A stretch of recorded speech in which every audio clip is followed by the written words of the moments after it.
Nell'ambito del progetto Narratore di Memoria, vi presentiamo il racconto di Stefano Pagliarino, della terza DL, intitolato Racconto distopico.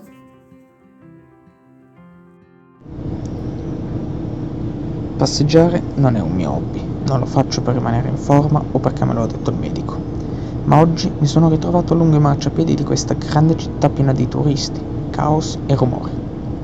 Non vivo qui, né sono interessato a farlo, ma sono qui per seguire le mie attività.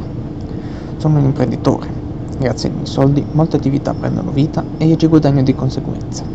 E quello che ammiro oggi è proprio il frutto del mio fiuto per gli affari, una città sulle colline che non dorme mai. Capita che, tra le lunghe file di macchine che sembrano non finire mai, io intraveda sul marciapiede opposto un gruppo di persone, famiglie oppure teenager, tutti in costume da bagno, pronti per entrare in piscina o al water park.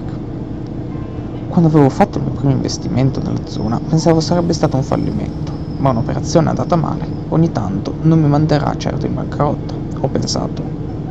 Invece, contro ogni aspettativa, mi ritrovo qui, in una piazza che per qualche strano motivo lascia una vista sulle colline. I raggi del sole mi accecano per qualche attimo, mentre rivolgo lo sguardo verso i palazzi e gli scivoli d'acqua dall'altra parte della valle. Tutto quello che abbiamo fatto fino ad ora è stato portare i piaceri del mare anche ai poveri contadini che vivevano in isolamento. Abbiamo trasformato il mare verde della campagna in un mare grigio di palazzi. Questo è quello che immagino io quando penso al mare, vasto, quasi infinito, come questa città, che avanza e si stende a perdita d'occhio.